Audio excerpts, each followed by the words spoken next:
Jenkins. ఈ జెంకిన్స్‌లో ఏం చేస్తామంటే మనం ఒక పైప్‌లైన్స్ అయితే క్రియేట్ చేస్తాం. పైప్‌లైన్ కోడ్ అయితే రాస్తాం. ఈ జెంకిన్స్‌లో ఏం చేస్తాం మనం పైప్‌లైన్ కోడ్ అయితే రాస్తాం. ఎప్పుడైనా యాప్ డెవలపర్ ఈ పైథాన్ ఫైల్‌లో మోడిఫికేషన్ చేస్తే అంటే కొత్త ఫీచర్స్ ఏదైనా యాడ్ చేస్తే ఆటోమేటిక్‌గా ఇది ట్రిగ్గర్ అవుతుంది. ఈ సర్వర్‌లో నుంచి ట్రిగ్గర్ అయ్యి జెంకిన్స్‌కి కనెక్ట్ అవుతుంది. సో జెంకిన్స్‌కి ఎప్పుడైతే ట్రిగ్గర్ వస్తుందో ఆటోమేటిక్‌గా ఆ జెంకిన్స్ ఏం చేస్తుంది, ఈ పైప్‌లైన్ కోడ్‌ని రన్ చేస్తుంది. ఈ పైప్‌లైన్ కోడ్‌లో ఏముంటది, నా డాకర్ ఫైల్ స్పెసిఫికేషన్ ఉంటది. ఎప్పుడైనా ఈ పైథాన్ ఫైల్ ఏదైనా చిన్న మోడిఫికేషన్ వచ్చినా కూడా నువ్వు ఏం చేయి, ఆటోమేటిక్‌గా ఒక కస్టమ్ ఇమేజ్ క్రియేట్ చేయని నేను నా జెంకిన్స్ జాబ్‌కి ఇచ్చేస్తాను. నా జెంకిన్స్ జాబ్ ఏం చేస్తుంది, ఆన్ బిహాఫ్ ఆఫ్ మీ నాకు నా డాకర్ ఫైల్‌ని అయితే క్రియేట్ అయితే చేస్తుంది. ఓకేనా, రైట్. సో ఇక్కడ మనం డాకర్ ఫైల్ దగ్గర ఉన్నాం.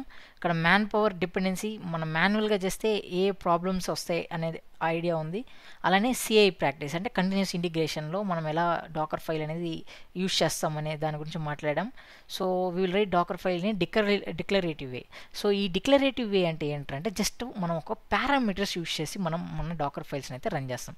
మీరు ఏదైనా కోడ్ ఏదైనా రాసినా కూడా దాన్ని ఏమంటాం, డిక్లరేటివ్ వే అంటాం. ఓకేనా, సో కమాండ్స్ త్రూ రన్ చేయడం వేరే, ఓకేనా, మనం ఒక ఫైల్ని రాయడం వేరే. దానిలో మనం అన్ని మనకు కావాల్సిన స్పెసిఫికేషన్స్ అని మనం దానిలోకి యాడ్ చేస్తాం. రైట్. సో ఈ డాకర్ ఫైల్ లోపల ఏముంటుంది, ఓకే బ్రో అంతా బాగానే చెప్పావు. సో ఫస్ట్ మనం అర్థం చేసుకోవాలి కదా డాకర్ ఫైల్ అనేది ఏముంటుంది. సో డాకర్ ఫైల్లో మెయిన్గా ఈ పారామీటర్స్ని మనం యూజ్ చేస్తాం. ఫ్రమ్ అనే పారామీటర్, లేబుల్ అనే పారామీటర్, రన్ అనే parameter, add, copy, work DIR, ENV, expose, volume, user, CMD, entry point, aux, ఇవన్నీ నా పారామీటర్స్. ఓకేనా, సో ఈ డాకర్ ఫైల్ మొత్తం మనం దీని గురించే ఉంటుంది. సో దీన్ని మనం ఎలా వాడతాము, ఒక్కొక్క దాని గురించి యూజ్ ఏంటి.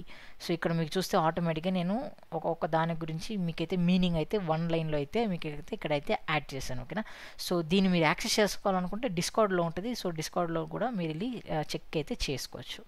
రైట్, ఇప్పుడు మనం డాకర్ ఫైల్ ప్రాక్టికల్ అయితే చూద్దాం ఫస్ట్. సో ఓకే, ఇప్పుడు నేను నా సర్వర్ నా విఎంలో అయితే ఉన్నాను. ఇక్కడ నేను ఏం చేస్తాను అంటే డాకర్ సిస్టమ్ డిఎఫ్ అనే కమాండ్ ఇస్తాను. సో డాకర్ సిస్టమ్ డిఎఫ్ అనే కమాండ్ మీకైతే ఐడియా లేకపోతే నేను డాకర్ ఫైల్ లాస్ట్ వీడియోలోనే నేనైతే ఎక్స్ప్లెయిన్ అయితే చేశాను డాకర్ డిఎఫ్ గురించి. యాజ్ ఆఫ్ నో ఇమేజ్లు అన్ని జీరోగా ఉన్నాయి, ఫైన్.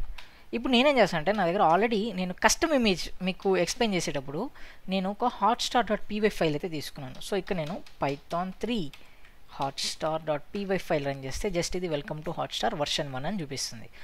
ఇప్పుడు మనం డాకర్ ఫైల్ గురించి నేర్చుకుంటున్నాం కాబట్టి ఒక డాకర్ ఫైల్ని క్రియేట్ చేయాలంటే జస్ట్ మీరు ఒక ఒక ఫైల్ని క్రియేట్ చేస్తాం. ఆ ఫైల్కి నేనేమి ఇస్తాను, డాకర్ ఫైల్ అని నేమ్ ఇస్తాను.